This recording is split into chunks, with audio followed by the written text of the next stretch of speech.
दोस्तों नमस्कार और आप सबका बहुत बहुत स्वागत इस न्यू लेक्चर में। और अब तक दोस्तों हिस्ट्री ऑफ इंग्लिश लिटरेचर की ये जो सीरीज चल रही है, इसमें मैंने आपके साथ ग्रीको रोमन पीरियड को और इसके बाद एंग्लो सैक्सन पीरियड को, एंग्लो नॉर्मन पीरियड को और एज ऑफ चॉसर को मैंने कवर किया है। वो सारे दोस्तों जो वीडियोस के लिंक है वो डिस्क्रिप्शन बॉक्स में है और प्लेलिस्ट भी बनी हुई है हिस्ट्री ऑफ इंग्लिश लिटरेचर की।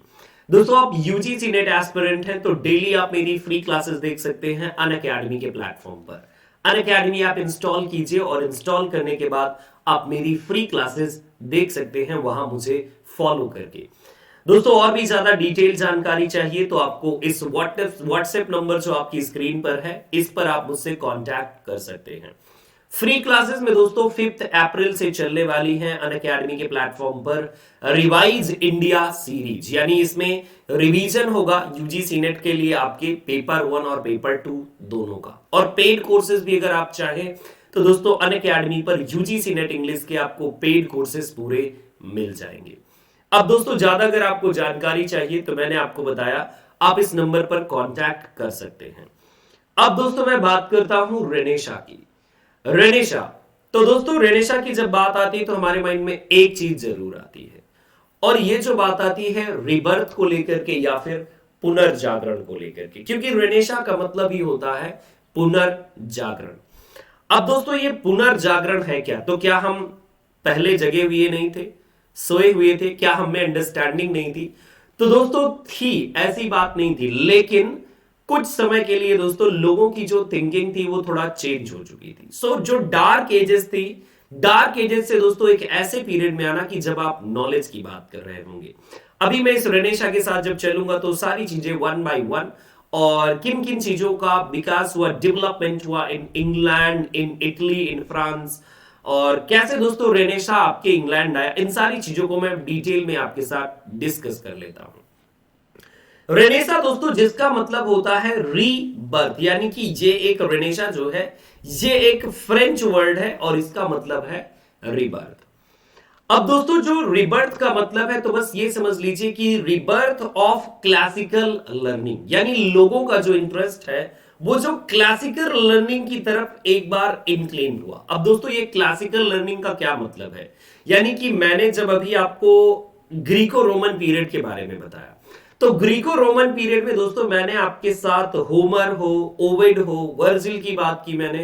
तो दोस्तों उनकी जो राइटिंग थी और उनसे भी जो पहले दोस्तों ये समझ लीजिए कि जो epic and all over the world लिखे गए, तो उनकी स्टडी पर इंटरेस्ट। पर दोस्तों यहां पर एक चीज आपको मेजर याद रखनी है, फोकस ऑन क्लासिकल लर्निंग, है ना guys? Yes, new era of art and classical learning पर लोगों का एक बार फोकस। तो ये फोकस शुरू क्यों हुआ, इसके पीछे भी दोस्तों एक रीजन है, वो मैं आपको अगली स्लाइड में बताऊंगा। अभी आप ये दोस्तों और जान लीजिए कि रेनेशा टर्म को कॉइन किसने किया। तो दोस्तों जैसा कि मैंने आपको बताया कि रेनेसा ये एक फ्रेंच वर्ड है ना? तो इसको क्वाइन किया है एक फ्रेंच हिस्टोरियन ने जिनका नाम है ज्यूल्स मिसलेट, जिनका नाम मतलब था, और वो भी 1858 के टाइम पीरियड में रेनेशा टर्म एग्जिस्टेंस में आया। दोस्तों रेनेशा की अगर मैं बात करूं तो रेनेशा बिगिन कहां से हुआ और कैसे बिगिन हुआ? तो बेसिकली दोस्तों 13th सेंचुरी से ये फ्लोरेंस से बिगिन हुआ था। और फ्लोरेंस अगर बात करें दोस्तों तो वहां पर जैसे दांते की राइटिंग देख सकते हैं, पेट्रार्क की राइटिंग देख सकते हैं और अदर्स की राइटिंग भी देख सकते हैं। दांते, पेट्रार्क एंड ऑल ये जो थे दोस्तों, तो मैंने आपको ग्रीको रोमन पीरियड वाले लेक्चर में ये बताया था कि जो पेट्रार्क हो या फिर दांते हो, ये लोग क्लासिकल से जो ग्रीको रोमन थे, यानी कि जो ग्रीक राइटर्स थे, पोएट्स थे, उनसे बहुत ज्यादा ग्रेटली इन्फ्लुएंस थे। उस चीज को मैंने कनेक्ट करके वहां पर बताया था।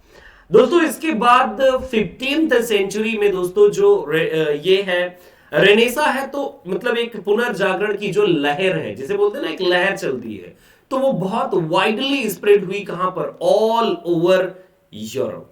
फ्रांस, ये समझ लीजिए फ्लोरेंस से इटली, फिर फ्रांस, यूरोप, तो दोस्तों मतलब ऑल ओवर द जो यूरोप का पार्ट था, तो वहां पर एक नई लहर की एक न्यू इंटरेस्ट, और जिसे कह सकते हैं कि क्लासिकल लर्निंग में एक न्यू इंटरेस्ट आया। तो इस लर्निंग मतलब क्लासिकल लर्निंग के लिए लोगों का इंटरेस्ट आने के पीछे क्या रीजन था? तो दोस्तों जो पहले की राइटिंग होती थी, तो आपको पता है ना कि जैसे ताम्रपत्र भोजपत्र पर लोग लिखते थे, तो एक लिमिटेड एडिशन होता था। जैसे मान लीजिए किसी स्कॉलर ने लिखा, तो उस स्कॉलर ने जो लिखा तो वो उसी तक लिमिटेड रहेगा, अब कितने लोगों तक जाएगा। लेकिन दोस्तों यहां पर क्या हुआ कि प्रिंटिंग प्रेस का एक न्यू इन्वेंशन था दोस्तों, जोहानस गुटेनबर्ग, अगर आपने नाम सुना है। 1450 का ये टाइम पीरियड था कि जब जोहानस गुटेनबर्ग ने प्रिंटिंग प्रेस को इस्टेब्लिश किया था, और मूवेबल प्रिंटिंग प्रेस हम बोलते हैं। दुनिया की ये पहली प्रिंटिंग प्रेस है। इसके पहले दोस्तों प्रिंटिंग प्रेस एक चाइना में आई थी, और मुझे नाम नहीं याद आ रहा है उनका, बट हाँ यस आई थी। इंग्लैंड में जो प्रिंटिंग प्रेस है वो विलियम कैक्सटन के साथ आई थी दोस्तों 1476 के टाइम पीरियड में। पहले कैक्सटन ने लर्न किया था प्रिंटिंग करना, और इसके बाद उसने इंग्लैंड में प्रिंटिंग प्रेस इस्टेब्लिश की थी।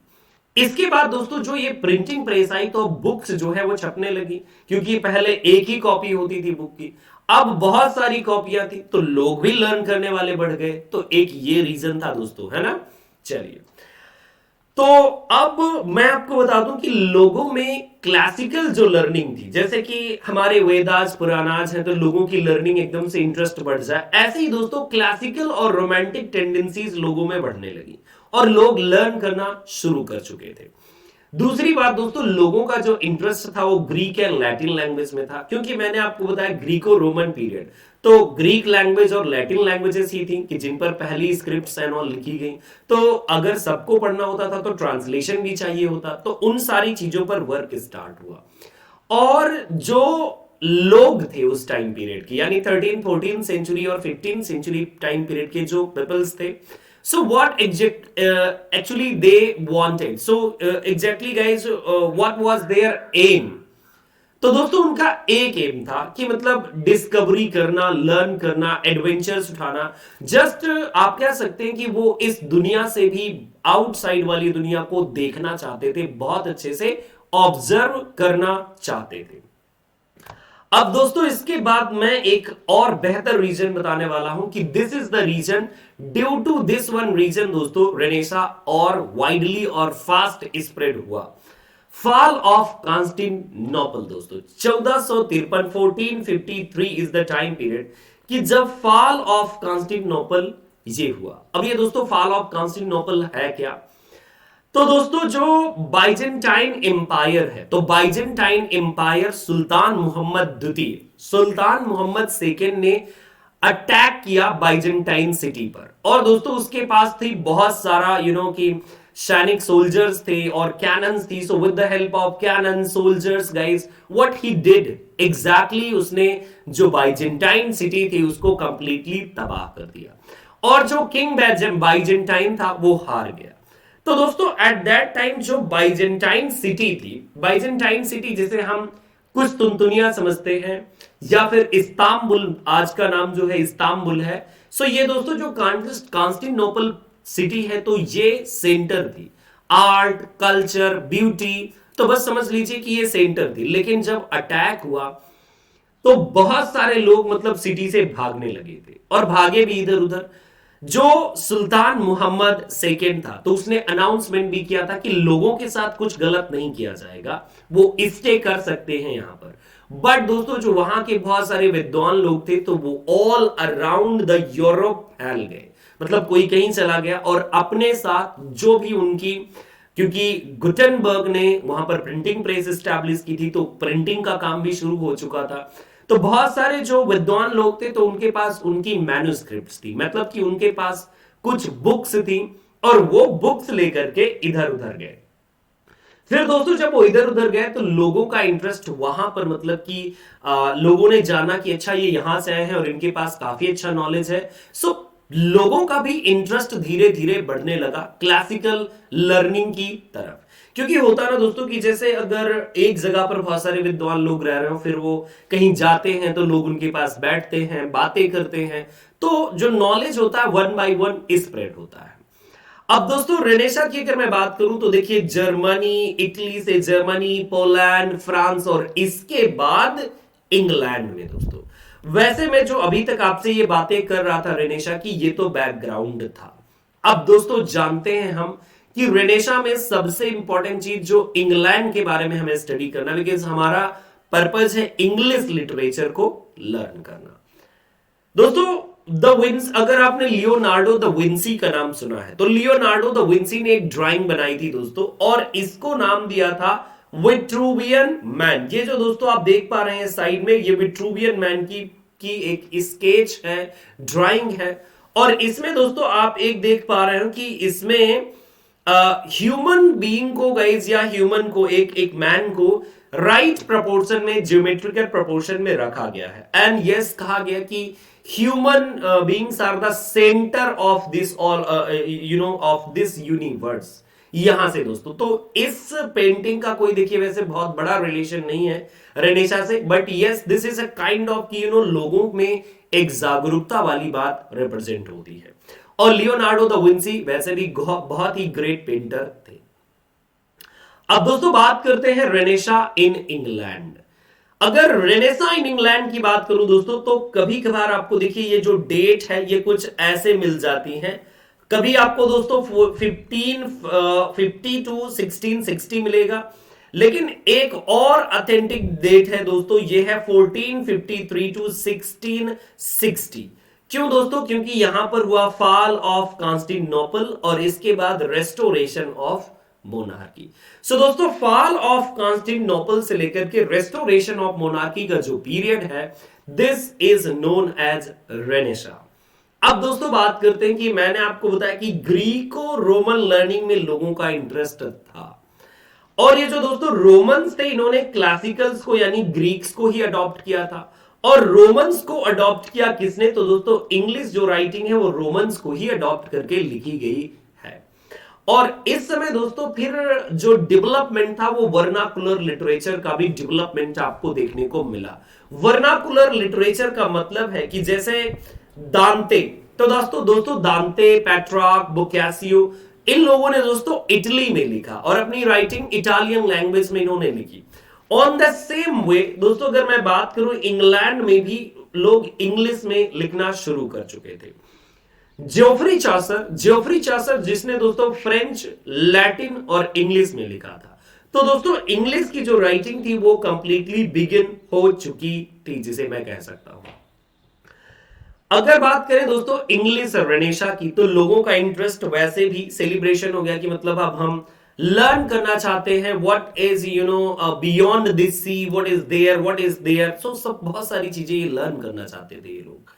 अब मैं बात कर रहा हूं दोस्तों की जो रेनेसा है इन इंग्लैंड, सो उसे हम बेसिकली 3 to 4 पेजेस में डिवाइड करते हैं।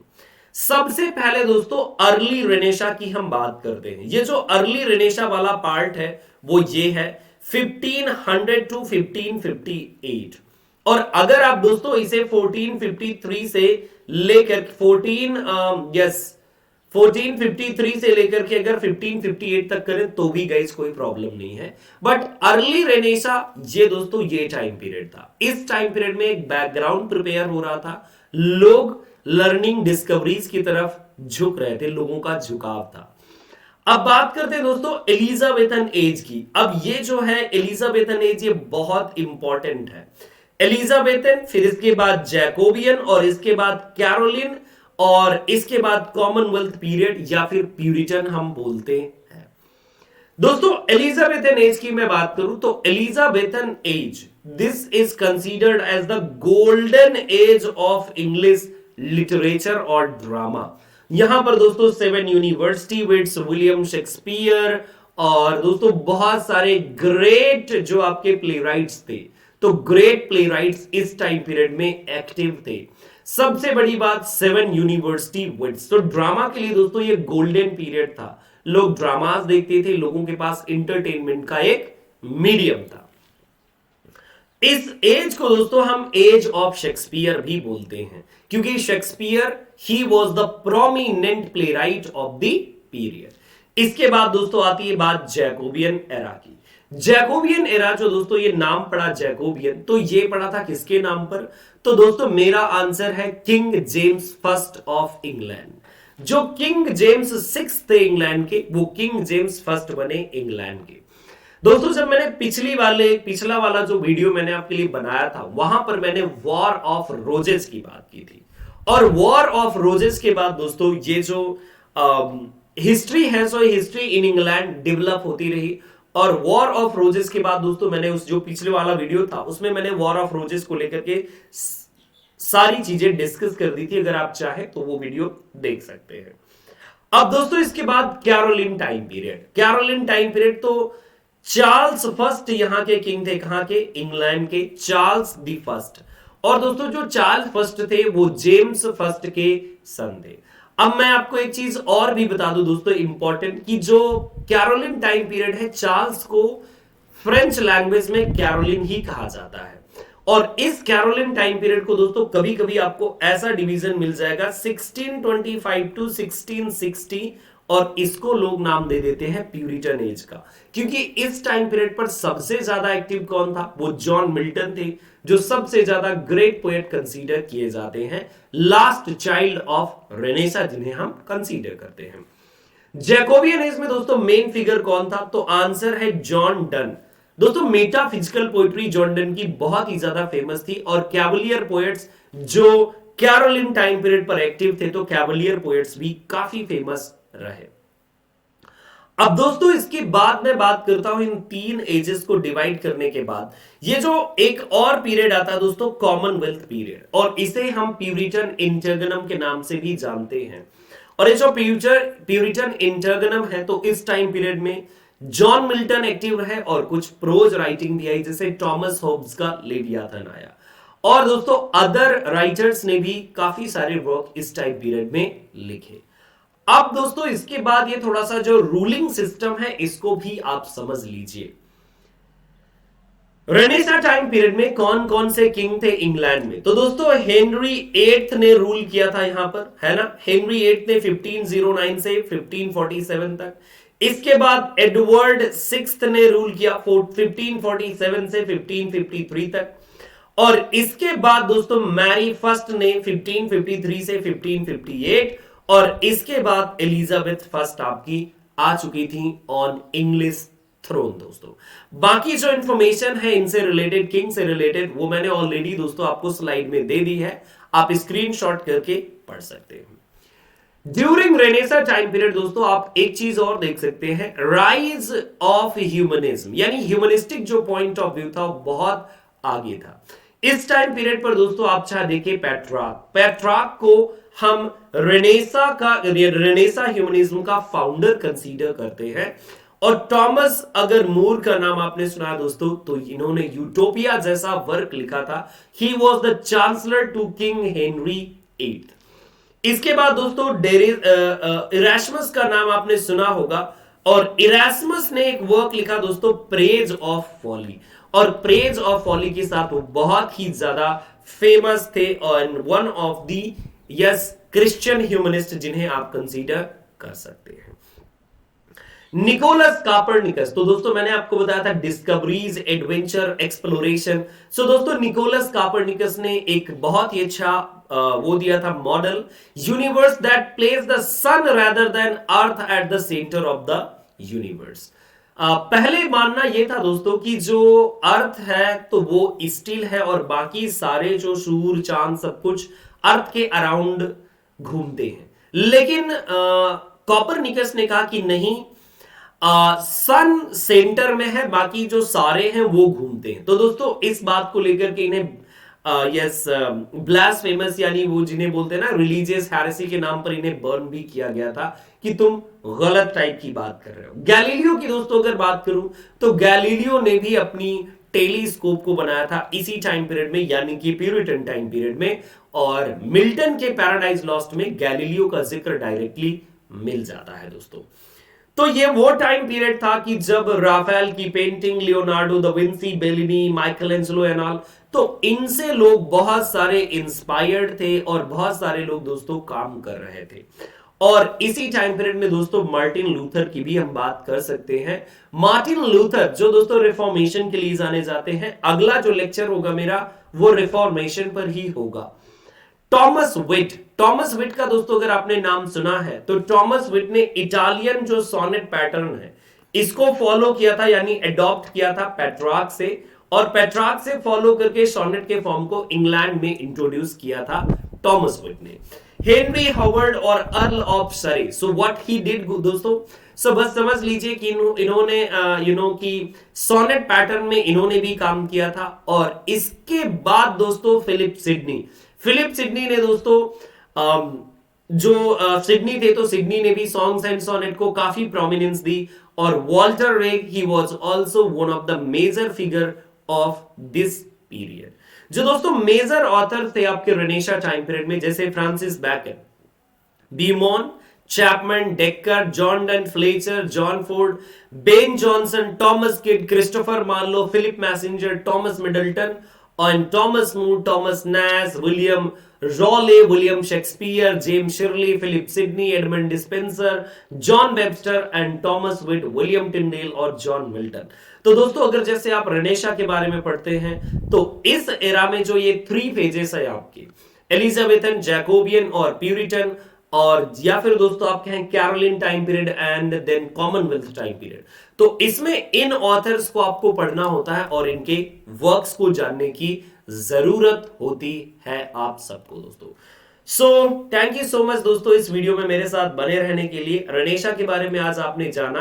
कल के दोस्तों जो वीडियो आएगा नेक्स्ट वाला अपकमिंग वीडियो, उसमें मैं रिफॉर्मेशन की डायरेक्टली बात करूंगा आपसे। ये रिफॉर्मेशन पर वीडियो रेडी है दोस्तों, यानी स्लाइड्स रेडी हैं, कल मैं अपलोड करूंगा। सो थैंक यू सो मच दोस्तों, बाय एंड टेक केयर। और अगर आप चाहते हैं फ्री क्लासेस देखना मेरी अनअकैडमी पर, तो वो भी देख सकते हैं दोस्तों। अनअकैडमी ऐप इंस्टॉल करके वहां पर मुझे फॉलो कीजिए, NTA UGC net category choose कर लीजिएगा। और अगर आपको कुछ इंफॉर्मेशन चाहिए तो आप इस पर व्हाट्सएप कर दीजिएगा इस नंबर पर डायरेक्टली। और टीजीटी के जो पीजीटी के स्टूडेंट्स हैं, अगर वो पेड कोर्सेज ज्वाइन करना चाहें दोस्तों, तो इस नंबर पर कांटेक्ट करें। टीजीटी पीजीटी अनअकैडमी पर नहीं चलता, लेकिन दोस्तों उसके लिए पेड क्लासेस मैं प्रोवाइड करता हूं, कंप्लीट नोट्स आपको मिलेंगे और सब कुछ एक बेस्ट प्रिपरेशन के लिए मिलेगा आपको। So thank you so much, bye and take care.